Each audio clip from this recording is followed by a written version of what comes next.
Thank you for auditing Professor Skye's Record Review, the always positive new music review show hosted by a French professor who once a year does a Christmas episode.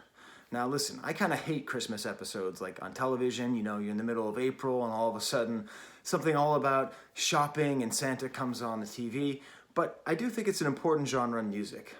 Often you have the most important and most relevant artists of the time making music, trying to fit it into a specific sort of emotional or thematic template that is the template of Christmas.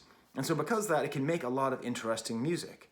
And you just kind of have to power through the part where it's just about this holiday and look at it in sort of like a formal and sort of maybe even sociological way. Like, where are we right now? Where are we in our society? How do we relate to these themes of togetherness and family and consumerism and hopes and expectations?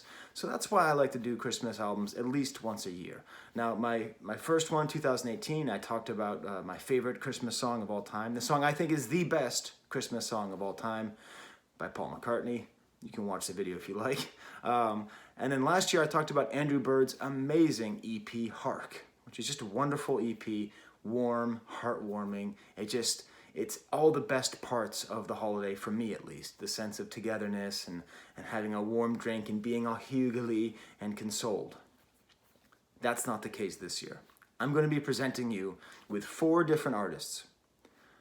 100 Gecs, Phoebe Bridgers, Poppy, and Finneas. All 4 of them are some of the most clear examples of what is happening in music right now, what is happening in pop music, what is happening in the indie world. They are absolutely of the zeitgeist, totally relevant artists, and they have all made Christmas songs or Christmas EPs. And I have news for you. It's a bummer. Things are bad. COVID Christmas sucks. It's so bad, I'm gonna take off this hot, uncomfortable, and a little bit too small Santa hat as a gesture. Now my hair's all messed up, it's okay. This is a gesture. You wanna know what COVID Christmas is? COVID 2020 Christmas? I throw you on the dog bed to be puked on again. Last year was rough for the dogs. I think they got into something. I don't know what it was, but we had to clean that Christmas hat twice. And that image of a puke-encrusted Santa hat does fit pretty well with what I'm hearing in this music. If music reflects what is happening in life, then certainly right now we are in a dark place, where usually the soundscape of Christmas albums is drenched in a certain number of conventions, like Jingle Bells. There's 2 songs on here with any Jingle Bells. Usually there's a healthy dose of the classics being sung. There's only 2 of the classics being sung, and they're sung in a sort of discordant, unsettling way, which I'll get to soon. The main thing is the thematics. There is not a single song. There's about 10 songs amongst all these things, the EPs and the singles. There's only 2 songs that seem to be indicating that people are not just either completely alone or without any real meaningful connection. And the main thing is, it's about the failures of family, the failures and disappointment of family. It's disappointing. That's the theme. That's the word that just keeps coming back. We're disappointed in 2 things this Christmas. Togetherness. We're disappointed with family. Now, there's a couple songs on here that hint at romantic love, at sort of a fleeting, sweet love. But again, not really a healthy, happy family. So there's a disappointment in family, and then there's also a very stark disappointment in consumerism. One might even go further and say a disappointment in capitalism. The sort of reward system that's built in to the idea of Christmas, if you're good, you get a gift, is completely broken this year. And it's broken by a couple different artists in a couple different ways, and it's important because with the economic turmoil that we're in, this all makes sense. Our families can't come together. Many of us have lost our jobs or have lost a lot of money and can't afford Christmas gifts. And this is the Christmas that we get. Taking all these artists together, putting them here, it's the disappointment and anxiety of a COVID Christmas. No, no, no! So let's go through it. Let's go through kind of track by track. I'm going to start off with 100 Gecs. This is what really started this project. My son and his friends all ironically started listening to 100 Gecs. They started listening to them and thought, oh my God, they're so bad. And then eventually they ended up liking them, and now they love them, and they listen to all their music basically all the time. This is a very telling story. I think it's a lot of where we are with music. Music in the age of meme, I think has to be tied into the sense of where you listen to something like, this is just bad, but I kind of like it, but I look down on it. So here's a question for you. What other music do you listen to a lot and you go, this is just bad, but I enjoy it? Christmas music. So 100 Gecs making a Christmas song is absolutely perfect. I mean, when you listen, unless you have absolutely zero cynicism in your heart, right? No cynicism in your heart about consumerism, about holidays, about Christianity, about American society, about, fuzzy, heartwarming things that are made just to sell you a car, you know what I mean? Like, if you have no cynicism, then Christmas music exists on one plane. But if you have any cynicism, sarcasm, irony at all in your mind or in your heart, every Christmas song that you hear is a combination of like, I sort of hate this is just stupid, and I'm better than this, and it's a Christmas song. This is one that I like. So 100 Gecs they really fit in to the Christmas genre in that way. Now the song is called Sympathy for the Grinch, number 4. They don't actually mention the Grinch, but it seems as though it's kind of a revenge fantasy on Santa, of stealing all of Santa's stuff. We're going to get into why in a second. The song itself is very upbeat. It's kind of a pop punk, pop ska song. The voices are very tweaked, I think. Oh, you'll see I actually bought their last album up there. It's good. I think that the voices are tweaked the way they are because they're trying to sound like Christmas with the Chipmunks. Another truly great Christmas album. Alvin and the Chipmunks, Christmas, one of those things you can love and hate at the same time. But really, when we compare this to the rest of their work, this is not particularly discordant. This is not particularly hyper or agitating. It really isn't. My son told me, this is just a remake of Stupid Horse, or it's very similar to Stupid Horse. And I read that online in another comment about it. But not really. If you listen to the song Stupid Horse off their first album, that's way more ska. The rhythm's way more interesting with the guitar. It has like a weird breakdown, tons of interesting guitar things happening, weird guitar noises. This Christmas song is just not as complicated, not as dissonant, not as bizarre in its writing, but it is, above all, super catchy. And I think this is a sort of intentional comment on the form, while also being the form. I think the fact that there's a whole bunch of la la la la la la la la la la la la la la is trying to make fun of a song being stupid and catchy while being stupid and catchy. Really, and listen, I'm not young, so the 100 Gecs are not supposed to be for me. But I am a professor of French, and so postmodernism is for me. And I'm telling you, they are sort of like reaching peak postmodernism, I think. I think 100 Gecs is we're sort of headed there. Like, we might actually get to the end of it, and it might be through 100 Gecs, but that's for another video.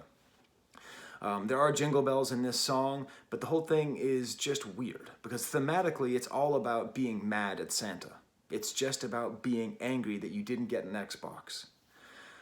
And, there's a couple different ways of reading this. The one way of reading it is just these are a bunch of bratty kids, and it sort of sounds like pop-punk music, which often sounds like bratty suburban kids being angry about not getting what they want, right? That's sort of what a lot of pop-punk is. It's made by and for bratty suburban kids who don't get everything they want. So it fits in that way, and in that way it's kind of a shallow song. But I think a much better way to look at it is just that it's about this particular time. It's a song for people who are angry about not getting what they want for Christmas. And a lot of people aren't getting what they want for Christmas. In general, but especially in this Christmas. So there's a chance, Santa's banging in the back of the truck. There's this whole thing where the Grinch figure, so it's called Sympathy for the Grinch. In the original Grinch, the Grinch has a sort of philosophical problem with the happiness of Christmas. And in this song, it seems to be the Grinch is turned into a sort of terrorist figure, right? He's turned into somebody who just hates so much that other people get things that he doesn't have, that he wants to destroy the whole thing. It's disappointment, and it's lack. Merry Christmas.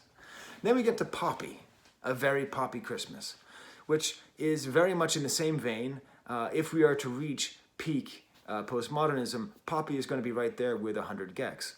A musician, a personality, a art construction of a human being that's become a real musician. I don't know how to describe Poppy, But when she started, part of what made her so interesting was you didn't know if she was actually a human being or if she was a computer-created human being, and she was intentionally weird and making you feel uncomfortable and out of place.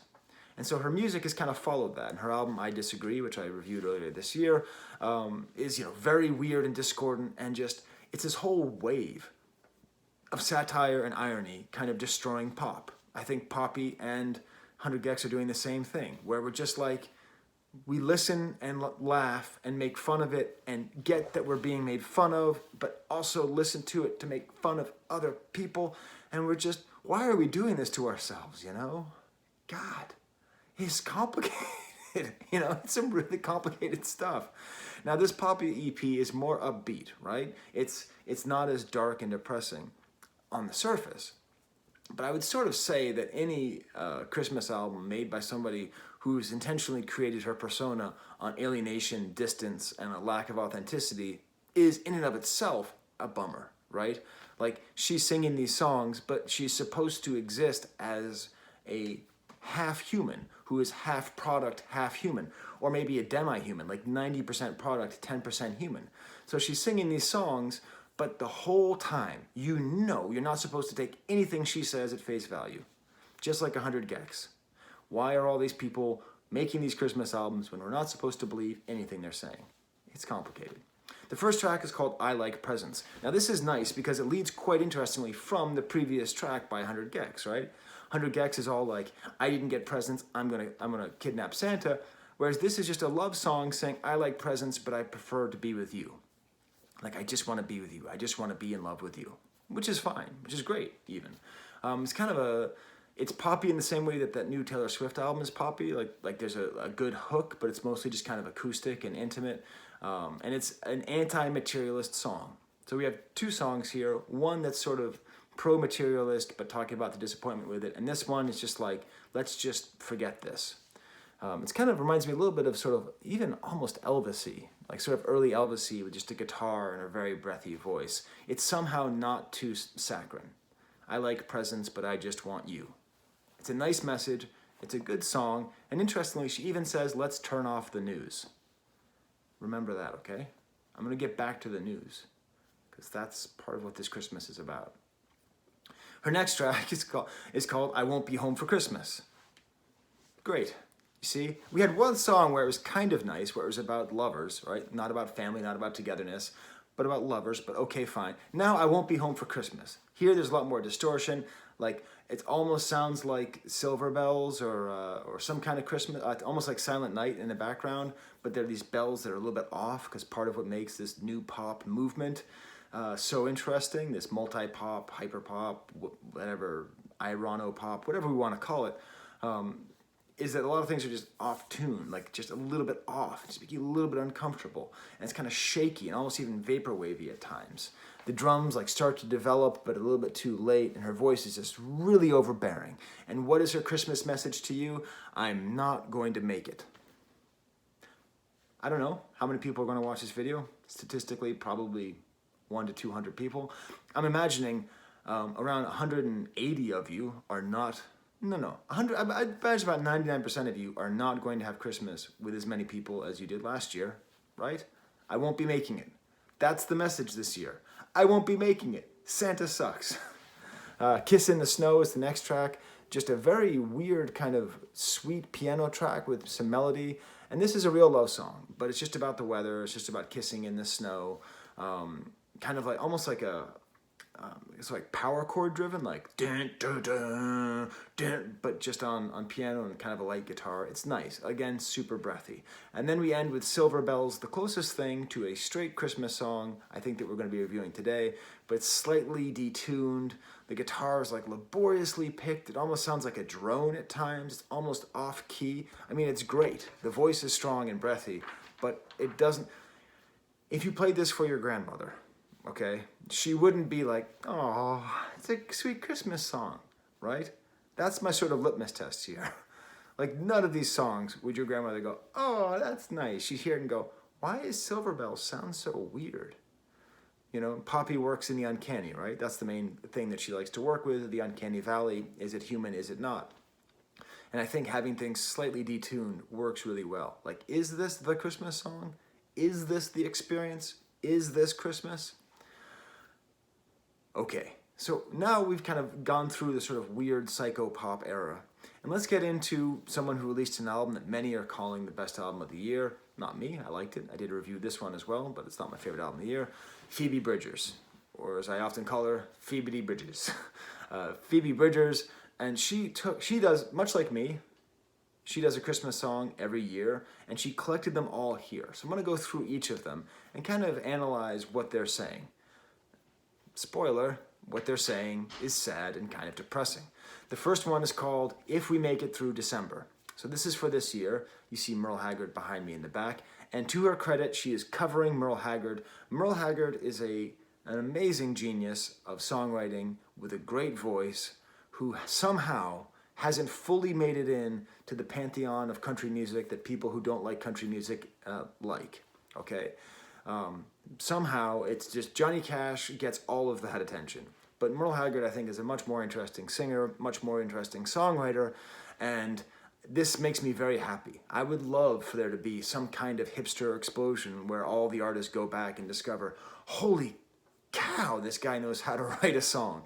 I mean, he just is so unbelievably good. And this period of time, the early 70s, early to mid 70s time of Merle Haggard is particularly strong because a lot of his themes are really dark and they're really like about the sort of death of the American dream, which is what this song is about. If We Make It Through December. It's about, I mean, the original song and this song is about someone who gets laid off in December and can't afford to buy Christmas gifts, and they know they're supposed to like the season. They're supposed to be kissing in the snow, but they can't. And they might move to California in the summer if they make it through December. So, if we think about this sentence, if we make it through December, I think this is a very well-chosen song by Phoebe Bridgers because that is sort of how we're feeling. We're feeling that way partly because we wrongly just associate the current state of our life with the random assemblage of time that we call a year, right? So 2020 is 2020 is so bad, it's the worst year. Oh my God, 2020 is 2020, right? All these kind of memes and everything, right? So on the one level, we're sort of thinking, if we can make it through December, then we'll get out of 2020. Also, potentially a political message, because she's very strongly against the current president. So it makes sense if we get through December, then we'll be able to be in January where we'll have a new president. But mostly, it's not sort of recontextualizing it too much. I think that's in the background. I think it really is about this sense of desperation, where somebody who knows that they should be celebrating and having a good time is incapable of doing so. So it's a really beautiful song. It doesn't reach the heights of the original. I mean, that's not a real insult, but it's just not. I mean, her voice is great, and I like that it's uncountrying Merle Haggard, which I think can be done very easily, and I think should be done a lot. But it doesn't quite reach her voice can't quite communicate that sadness and desperation and disappointment. So I told you about the news with Poppy. Poppy wants you to turn off the news. Then we have 7 o'clock news Silent Night, which was a 2019 collaboration between Phoebe Bridgers and Fiona Apple, in which they do a cover of peak postmodernism, in which they do a cover of Simon and Garfunkel's song from 1966, or 67, I forget exactly when. And the whole idea is this. They sing Silent Night, the actual song, and it's 2 of the best, most interesting songwriters in the country right now. Both of them released albums this year. I reviewed both of them. Both of them are extremely exciting, great, super vital, wonderful singers. Them doing a duet makes you happy, makes you go, yeah, I can't believe it. I can't believe it. You know, you're just so happy. Sorry, my dogs think that they're about to get fed. If you hear some click clacking, that's what that is. Speaking of disappointment, hey, there's a Santa hat, Bo, if you want to puke on it again. So, so they're singing Silent Night, and they're singing it beautifully, and they're matched together, and it all works. But then in the background, there's just this discordant voice just talking. And this is what Simon and Garfunkel did with their beautiful voices, where they had someone read the news. And it's an amazing effect to have, because this is the heart of a lot of Christmas moments, where you're trying to forget You're trying to just be in this silent moment. You're trying to appreciate the things that are good and that you love and where you're together. But then at the same time, you know about the inequality and about the terror and about the racism and it's all this great dissonance, which is a complete bummer.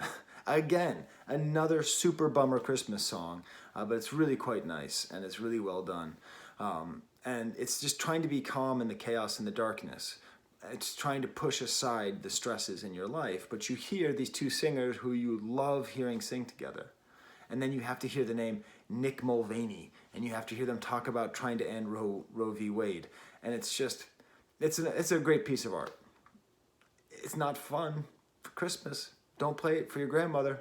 She's gonna go, why would you make Silent Night so upsetting? Next track is called Christmas Song. She released this in 2018. Another great duet with Jackson Browne. When I heard that, I realized this is a very LA-centric list, but LA is where a lot of good music comes from. But hearing Jackson Browne and Phoebe Bridgers together is great. It's kind of sad and mournful, like nice kind of like the strings come in at some point and they sound almost cliched, like they're from like a song from the LA in the 70s. This is apparently a cover of a band, but I never heard the original, but the lyrics are quite amazing. Here's a, do you want me to make my point again that I've made like 10 times about this Christmas bummer? Here's a line from Christmas Song. The desire for annihilation is as common as it is unkind. It's hard to recognize the situation when you're desperately trying to have a good time. This pairs very nicely with 7 o'clock news. This fits very nicely even with 100 Gecs and with Poppy. It's hard to recognize the situation when you're desperately trying to have a good time. And as Merle Haggard tells us through Phoebe Bridgers, we're trying to have a good time and we're failing. She also does a cover from 2017 of Have Yourself a Merry Little Christmas. That's the closest thing. You can play that for your grandmother if you want one. Now there's one last song I want to get to, and that is by half of Billie Eilish, Finneas. He did a track and he released it. It's pretty fun because my son told me about the 100 Gecs song and then my daughter told me about the Finneas track. And this is close to a Christmas song, but it's really cynical. So it starts off, it's like a sad piano and he's singing and he talks about how it never snows in LA. Like, okay, that's true. I've spent a Christmas in LA before. An interesting kind of funny lyric. I don't believe Jesus was born to save me. That's a lot of pressure to put on a baby. Like a baby Yoda back there. It's a lot of pressure to put on a baby. You know, it's kind of a nice song. It's sort of like Kisses in the Snow or I Like Presents, where it's like talking about his connection to the person that he loves and that he's in love with. But it's also just another year. It's actually kind of close to If We Make It Through December. It's just this sense of just like, we just have to get through this. Just whatever is going to happen next, there's going to be something next. And that next thing will hopefully be better. It's well produced, as I guess we could expect. The hi-hat comes in at some point through like after the chorus, and then a chorus of voices comes from behind. He has kind of a fake laugh. We were listening to it together on the couch, the whole family, and my wife was like, there's something off about this. There's something about his voice. It's sort of like semi-Bublé-ish, like Bublé, Chris Martin-ish, which aren't two people I want to listen to sing in general. But there's sort of, maybe just a sort of lack of sincerity, maybe that just comes through in his voice. So there you go. There's my 2020 Christmas review. It's terrible. So I hope that you all have the best possible Christmas you can have. And the best holiday season. Happy Hanukkah, happy Kwanzaa, everything. Because we will get through this, but don't make me get down the existentialist books. We're not going to get through this with presents. We're going to get through this with human connection. Okay, well, I'm going to get my hat back on. Bo failed to do his duty. And for Santa Claus and Kris Kringle, there's the camera.